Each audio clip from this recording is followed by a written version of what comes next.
Iran நாட்டின் முக்கிய பொறுப்பு வகிக்கும் தலைகளை குறிவைத்து தாக்குதல் நடத்தி அழித்து வரும் இஸ்ரேல் தற்போது ஈரானின் உளவுத்துறை அமைச்சரை கொன்றதாக தெரிவித்துள்ளது.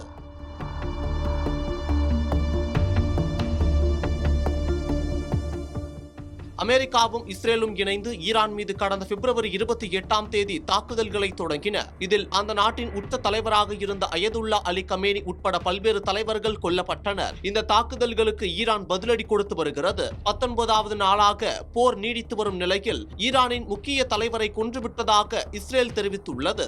ஈரானின் உச்ச தலைவர் அயதுல்லா அலி கமேனி கொல்லப்பட்டதை தொடர்ந்து அந்நாட்டு தலைமை வரிசையில் மிக முக்கியமான நபர்களில் ஒருவராக கருதப்பட்ட அலி லார்ஜானி மற்றும் துணை ராணுவ படையின் தலைவர் குலோம்ரேசா சுலைமானியும் கொல்லப்பட்டுவிட்டதாக இஸ்ரேல் ராணுவம் நேற்று அறிவித்திருந்தது.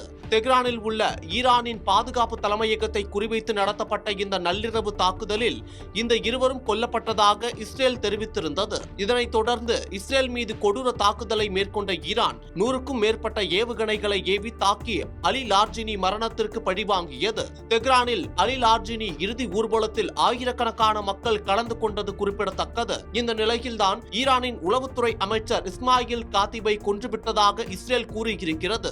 ஏற்கனவே அலி லார்ஜினி மரணம் ஈரானுக்கு பெரும் இழப்பை ஏற்படுத்திய நிலையில் தற்போது இஸ்ரேல் உளவுத்துறை அமைச்சர் இஸ்மாயில் காத்திபை கொன்றுவிட்டதாக கூறியுள்ளது ஈரானுக்கு பெரும் பின்னடைவாகவே பார்க்கப்படுகிறது. உளவுத்துறை அமைச்சர் மரணம் குறித்து ஈரான் அரசு இதுவரை அதிகாரப்பூர்வமாக உறுதிப்படுத்தவோ அல்லது மறுக்கவோ இல்லை என்பது குறிப்பிடத்தக்கது. போர் பதற்றம் அதிகரித்து வரும் நிலையில் ஈரானின் முக்கிய தலைகளை இஸ்ரேல் எடுத்துள்ளது இந்த பதற்றத்தை மேலும் அதிகரிக்க செய்திருக்கிறது. ஏற்கனவே ஈரானின் புதிய உச்ச தலைவர் முஜ்தபா கமேனி பொதுவெளியில் வராததால் பல்வேறு யூகங்கள் பரவி வருகிறது. சூழல் இப்படி இருக்க இஸ்ரேல் மற்றும் அமெரிக்கா முஜ்தபா கமேனிக்கு குறிவைத்து தாக்குதல் நடத்தப்பட்டு வருகிறது. ஈரானும் இஸ்ரேல் பிரதமர் நெதன்யாகுவை குறிவைத்து தாக்கி வருகிறது என்பது குறிப்பிடத்தக்கது.